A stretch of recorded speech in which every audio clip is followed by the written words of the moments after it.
Por favor, doctor. Bueno, pasamos a la otra parte del estudio. Ahora sí, vamos a hablar de otra especialidad, de otra de las profesiones. Realmente una profesión que cuando uno dice ingeniero tiene distintas especialidades. Y me imagino cuando uno dice ingeniero tiene distintas currículas. En este caso nos encontramos con el presidente del Consejo Profesional de Ingenieros Industriales, ingeniero David Cohen. Bueno, David, primero... Después quiero tocar el tema de la matriz energética, las especialidades y hacia dónde va el país en materia energética. Pero el tema de la currícula y el título único de ingeniero, donde hay distintas especificidades. En mi profesión de periodista, mi otra profesión es la de ciencias económicas, y hay 4 carreras tipificadas, hay más carreras, pero 4 o 5 carreras tipificadas, que está el contador, el licenciado en administración, el licenciado en economía, el actuario, y donde dentro de un mismo consejo profesional. ¿Cómo es el caso de ustedes, de los ingenieros industriales? En el caso de la ingeniería en general, después vamos a hablar del tema de los industriales en particular, el caso de la ingeniería en particular, cada una de las profesiones, madres o generadoras como químicos, mecánicos, etcétera, tiene su consejo profesional. Bien. Entre esos consejos profesionales estamos nosotros, que somos los del Consejo Profesional de Ingeniería Industrial. ¿Lo puedo interrumpir? ¿Y está bien o está mal que sea así? Yo preferiría otra cosa, es decir, ¿sí? pero forma parte de otro esquema, de otra formación. Nosotros en las facultades, en las universidades, digamos, cada una de estos consejos profesionales responde a una carrera que se dicta en los distintos institutos universitarios. Con currículas diferentes. Con currículas, digamos, diferentes. En general son diferentes y se han ido diferenciando. Es decir, esto es un esquema anacrónico, es un esquema de origen, es un esquema que se ha ido implementando a medida que el país necesitaba de las distintas carreras profesionales. Arranca con la famosa división entre civiles y militares, ingenieros militares e ingenieros civiles, y luego aparecen industriales y van apareciendo en la medida que se fue dando el desarrollo económico del país. Sí, sí. Tenemos ingenieros navales, aeronáuticos, en fin. Van apareciendo las distintas especialidades a partir de las necesidades, es decir, siempre el sistema educativo corrió detrás de las necesidades. En ningún momento hay una previsión, porque, digamos, es muy difícil, inclusive es hasta un aspecto cultural nuestro, anticiparnos a una cantidad de acontecimientos. O sea, siempre fue reactivo y no proactivo. Siempre fue reactivo y nunca fue proactivo. Inclusive la misma carrera de ingeniería industrial surge de una necesidad que se da ya por mediados de la década del 50, más o menos contemporánea con el segundo plan quinquenal del gobierno peronista, donde se observa la necesidad de definir un ingeniero para las pequeñas y medianas empresas nacionales que no podían contratar a 5 o 6 especialistas. Entonces el origen de la carrera estaba vinculado con la actividad industrial. Con un proyecto determinado de país, con un determinado proyecto industrial. Eso ha ido decayendo cada vez más, inclusive lo vemos por las incumbencias, porque digamos las universidades que emiten títulos también habilitan o dicen en qué puede trabajar ese profesional. No es el consejo profesional. En otros países, los institutos universitarios emiten un título y le transfieren a las organizaciones profesionales la potestad de decir hasta dónde y en qué puede trabajar cada profesional a partir de evaluaciones adicionales. Bien. Le quiero hacer una consulta vinculado con, por ejemplo, lo que dijo el presidente de la Nación. Bueno, queremos crear trabajos que generen valor, ¿sí? Trabajos relacionados con el valor.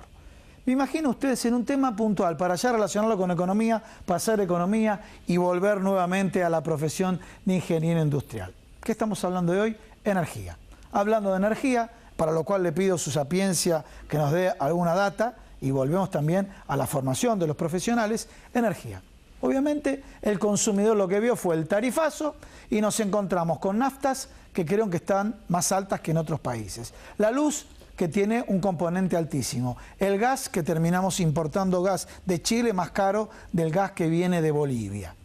Toda esta serie de factores. Otro tema que yo me hago cargo en mi propia editorial, nosotros los consumidores con estas tarifas, ya pasamos la línea del sinceramiento. Ahora pasamos del sinceramiento al financiamiento. Los consumidores financiamos a las provincias petroleras y financiamos a las compañías también petroleras, ¿no? No sé cómo lo ven ustedes. A ver, primer gran tema. Si yo quiero un país industrial, quiero agregar valor, quiero diversificar mi estructura productiva, lo que necesito es energía barata. Bien. ¿Tenemos energía barata? No. Hoy la energía se ha encarecido notablemente.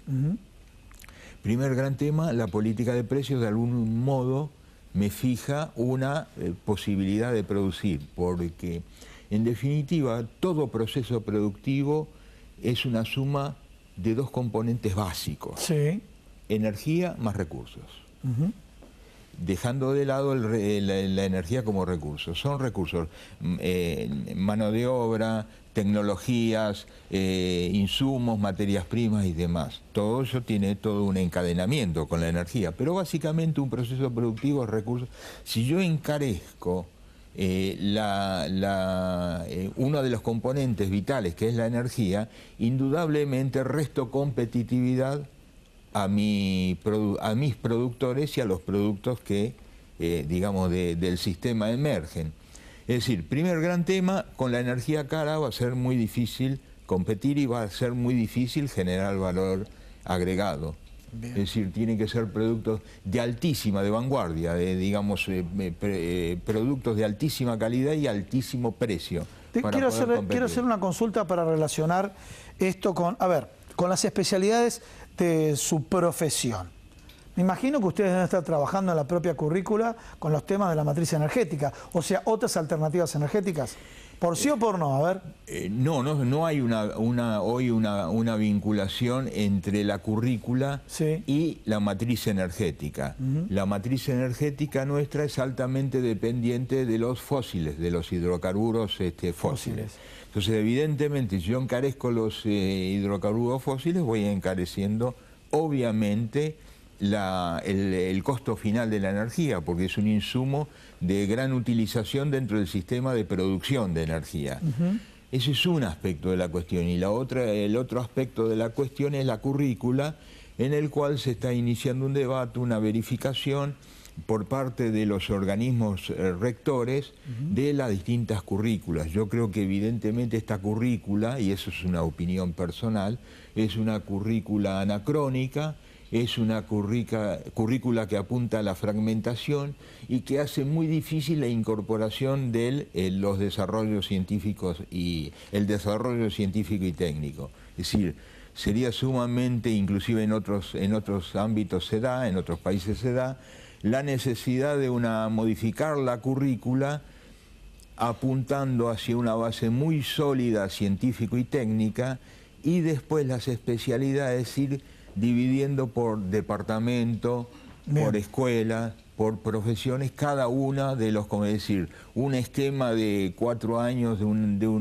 un esquema básico de 4 años, y después 2 o 3 años de especialidad en función de la complejidad técnica. Bien. Lo que quiero agregar es, lo que hay que tener en cuenta cuando pensamos estos esquemas es que hoy la renovación de los conocimientos y los conocimientos aplicados a la actividad concreta se renuevan en especialidades como la electrónica en años. En un año o dos hay una renovación casi total de los conocimientos. Muy bien.